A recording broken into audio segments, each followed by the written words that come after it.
In this video, I'm going to talk to you about wedding imitation fonts. We're going to talk about where I like to find them, what I look for in a good wedding imitation font, how to pair fonts together, how to not pair fonts together, and some other useful things when it comes to wedding imitation fonts.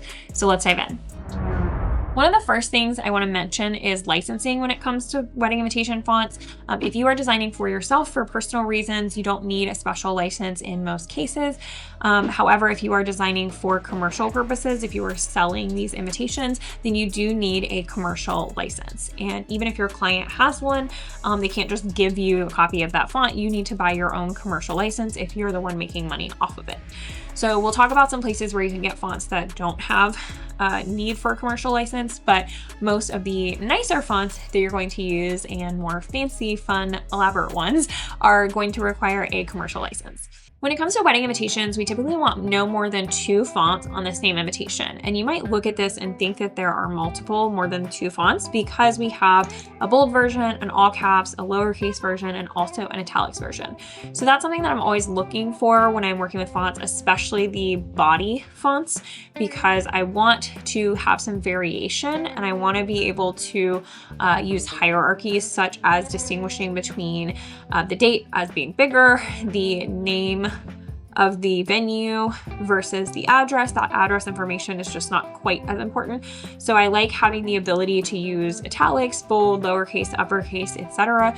to establish some of that hierarchy and draw your eye to different things, make the invitation more dynamic without adding a new font. Most of the time, what you're going to find is you have a display font. This might be cursive, it might be a really cool, funky retro font, but it's going to be something that's a little bit more fun and interesting and eye-catching, and that's going to be for something like the names, maybe the date, maybe the name of the venue, and then a lot of the body text like you're invited, 2026, the address of the venue is going to be in more of a print or body font. So when I'm looking at those body fonts, I'm paying attention to legibility, and I'm especially paying attention to if there are different versions such as bold, capitals and lowercase and italics.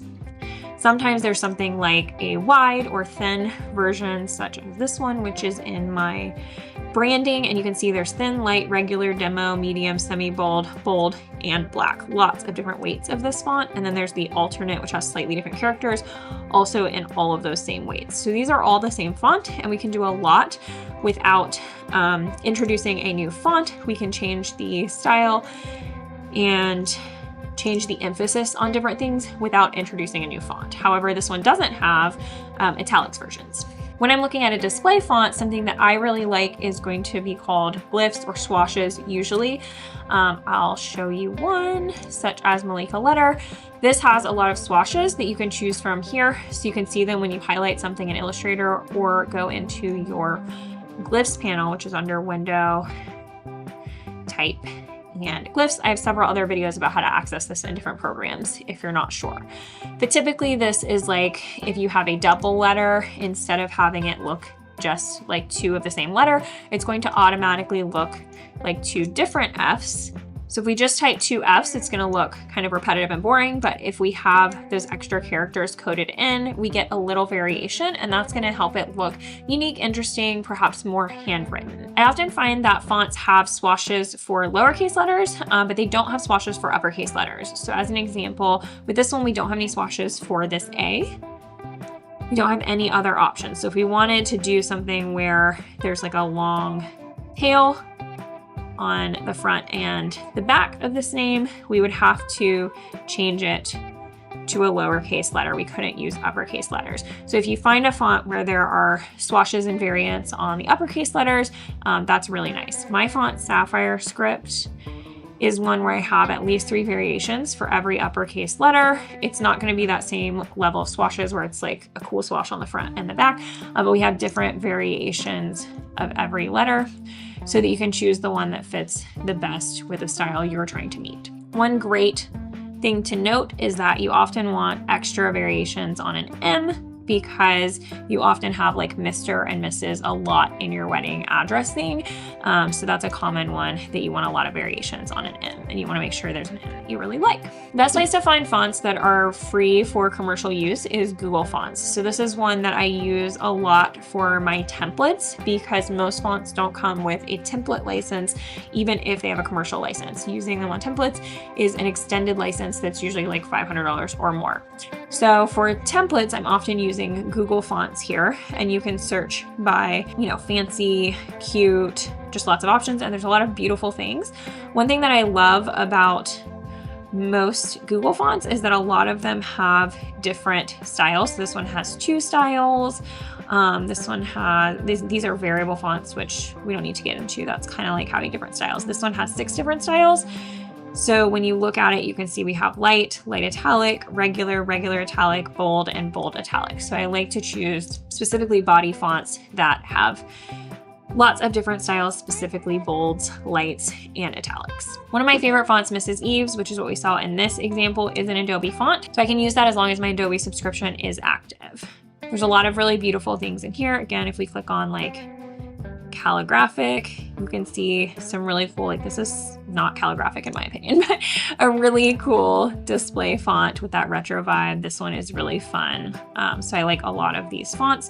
And then I find that for body fonts, Google Fonts and Adobe fonts are really great places to look, because most of the time those fonts are really well built out and will have all those styles and will be really well done fonts. They work really effectively. A couple other places to find good wedding invitation fonts. Creative Market is a good one. Their licenses are all the same. So for any font, if you need a commercial use license, you typically just need this desktop license, and you can get stuff like, this is one of my fonts that's $15. Typically you don't need the web font, EPUB, or app if you're just making wedding invitations. I have a whole nother video explaining those licenses if you're not sure, but just some examples of my fonts. And what's fun is that you can actually type in your text at the bottom, and it will show you what your text looks like in that font. A couple other great places to get really good wedding invitation fonts that are going to work really well. And when I say work really well, I'm mostly talking about like all the kerning is good. It looks really nice. There's no odd letter combinations. And if you put it in an address list with like 200 addresses, you're not gonna have to go through and make a bunch of substitutions. So I think that's really important. And poorly made, like cheaper or free fonts sometimes come with issues where you have to go in and make some of those substitutions. So Rarebird Font Foundry is a great one. These are all by calligraphers that you probably know and love. This Specimen 2 is one that I use really, really often in my work. These are all so, so beautiful and fun to use as well. Mycella is a great font by Written Word Calligraphy. She's done a few of the Rarebird ones, including that Specimen 2 I showed you. But this is her own font. It's a little bit cheaper to use, and let's see, if you use commercial license, it's only $55, and it's a really beautiful calligraphy font as well.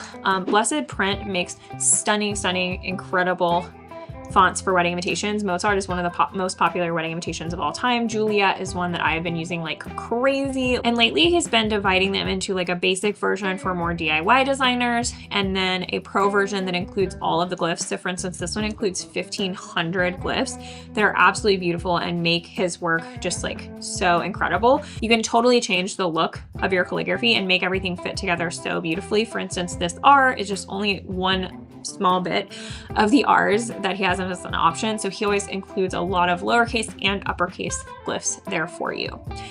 For this particular font, I actually have $25 off with code Design by Lainey for the pro version. But he also makes just incredible, like Julia is one of my favorites. Blue Roomba is really cool. And he has very affordable options for templates. If you're looking for template fonts, you usually can't find them for less than like $300 to $500. So these are great options for that. And then Set Sail Studios is another great option. I think their fonts are more like fun, playful, and bold. Like this Mocha one is so cool, the peach. Lalexis, I don't know exactly how to pronounce that. This Serif Pro and the font bundle with the script option is one of the most popular wedding imitation fonts out there as well. So I think some of these are really, really cool, and they have a more like playful, sometimes retro, sometimes modern vibe to them. Definitely recommend these. I'm gonna link all of these below for you. So when it comes to pairing fonts, I wanna show you this overwhelming document.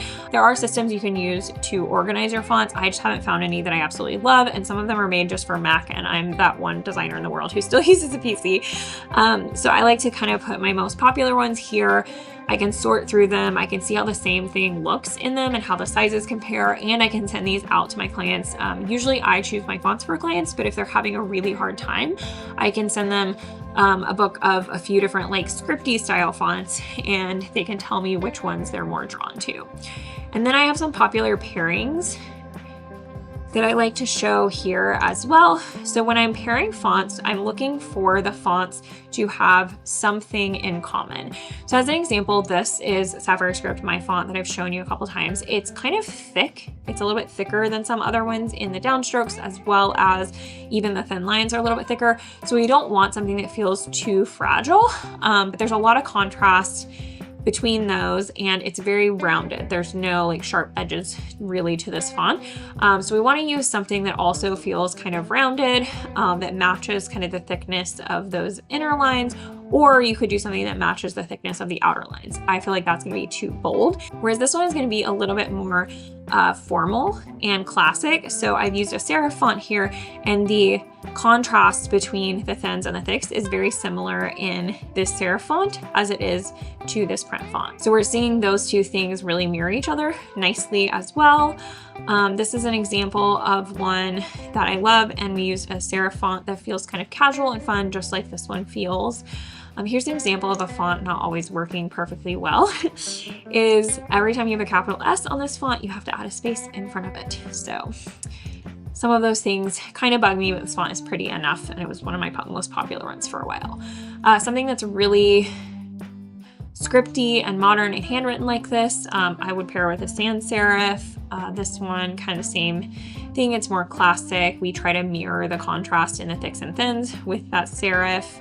So you're kind of seeing what that looks like. This has really, really thin serifs because we have really, really thin upstrokes in that calligraphy here. So we want to mirror that as well. There's not a lot of contrast here. So in the serif, we also chose not a lot of contrast as well. So we're looking for something to kind of match. In this one, the words are a little bit more upright. So we have a serif font that's a little bit taller and thinner, and that kind of mirrors the text in this font. This is another one of my fonts called Lemon Squeezy. So that's what I'm looking at in font pairings. I don't want one to overpower the other, but I typically want the display font, which is in wedding invitations, oftentimes the cursive font, to speak and be kind of the forefront, the forefont, the one that you look at first. And then we want the print one to fade into that a little bit, because that's usually for the body text. We want it to still be legible and to mirror that script font, but we don't want it to feel incongruous. There are so many beautiful wedding invitation fonts out there, so let me know what questions you have about them. I'm going to link all the places that I showed today